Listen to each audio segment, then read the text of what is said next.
This lecture is about integrating trigonometric functions by substitution. So we're just going to continue on with the same kind of technique as the last lecture where we're using U substitution. Only this time all the example problems will involve trigonometric functions. So our first example is 2x plus 1 times the sine of x squared plus x dx.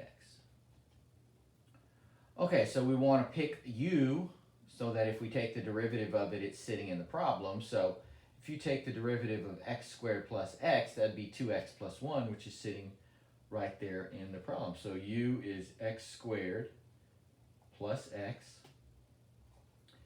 Du is 2x plus 1 dx. All right, so we have 2x plus 1 dx. So we're going to rewrite this in terms of u, all right, and that would be sine of u du. Okay, sine of x squared plus x, but u is x squared plus x. And then du is 2x plus 1 times dx right here. All right, the antiderivative of sine is minus cosine. So that'd be minus cosine u plus c.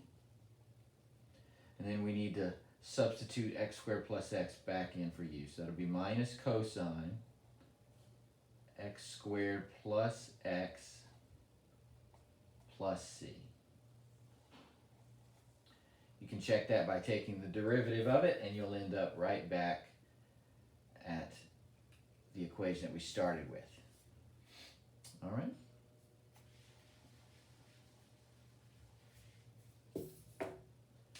Our next example is cosine. We want to integrate cosine 4x dx. So let's let u be, okay, so what would make the most sense would be 4x, okay? If you tried to let u be cosine 4x, that, you know, the derivative would be minus 4 sine 4x. That's not sitting in the problem. But if you let u be 4x, then du is going to be 4 dx.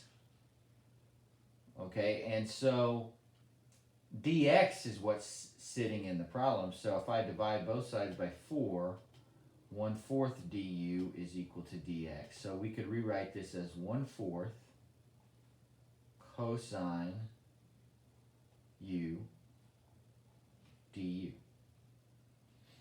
Okay, so the antiderivative of cosine is sine, so 1/4 sine u plus c, so it'd be 1/4 sine of 4x plus c. If you want to check that, take the derivative, you will end up back at cosine 4x. All right.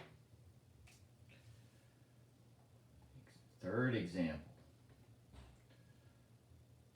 X times secant squared of x squared dx. Well, if we let u be x squared, then du will be 2x dx, and that's almost what we need. We need x dx, so we can fix that. So let's let u be x squared. Du is 2x dx.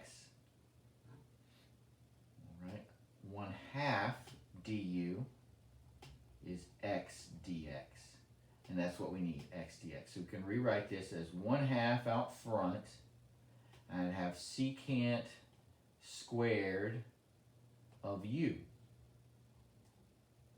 du. Okay, the antiderivative of secant squared would be tangent, so that's 1/2 tangent of u plus c. Don't leave it at that. Don't circle that, because we have to put it back in terms of x. 1/2 tangent x squared plus c.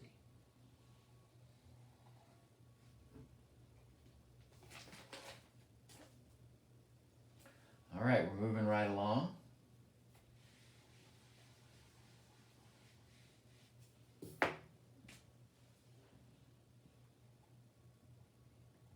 Let's say we have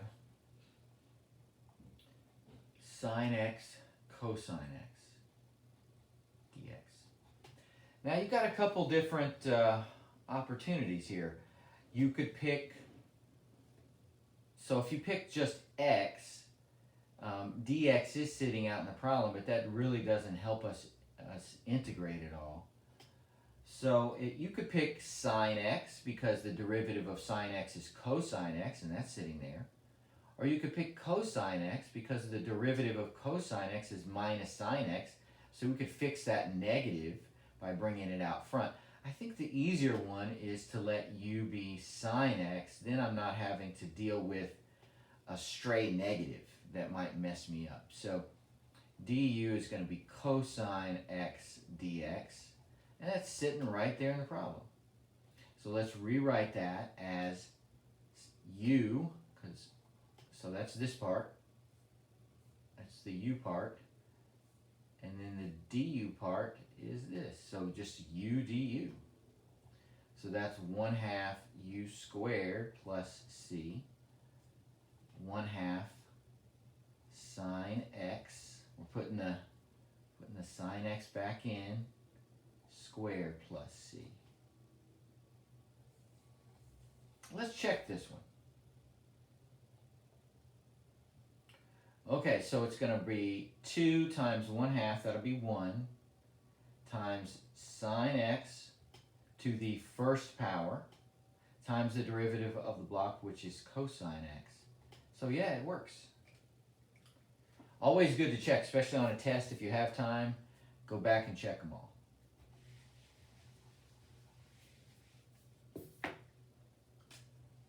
All right, this will be our last example for this lecture. Let's say we have tangent x. Well, let's rewrite that, okay, as sine x over cosine x. Okay, because I'm not seeing anything here that's going to help me out much. You know, you could pick x as u, and then you'd try to integrate tangent u, but that's not going to help. So sine x over cosine x. So this is one where you wanna be careful.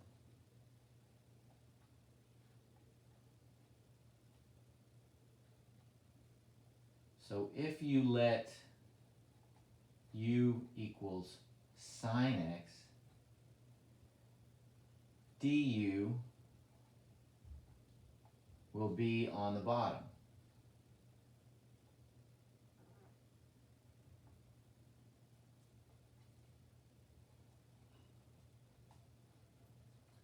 Okay, and that which doesn't work. We need, if we have a fraction, we need du to be on top. Okay, so let's let u be cosine x. So du would be minus sine x dx.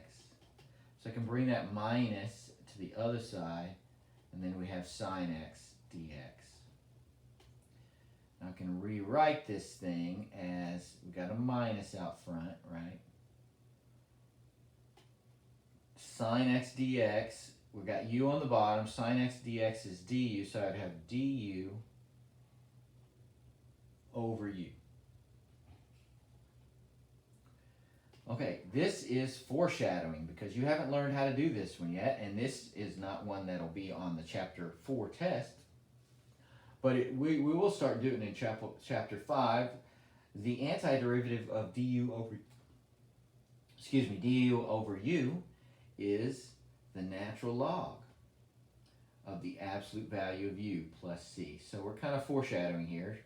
We've got a minus out front, so it's minus the natural log of the absolute value of cosine x plus c. So this is foreshadowing. So if you're one of my students, you'll do this a lot in chapter 5. If not, you got just a little bit of extra foreshadowing. Okay, let me write down the homework for my students.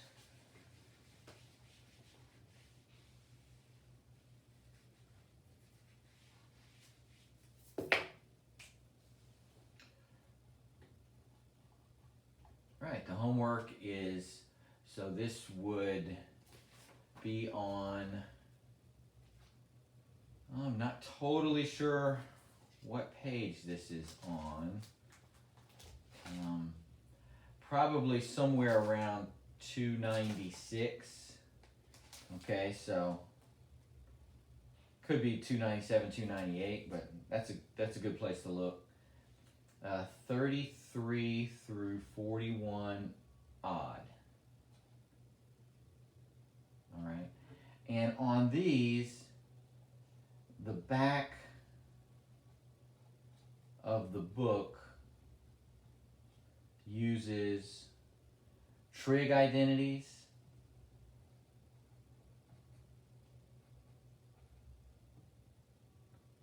to simplify, which you don't have to do that.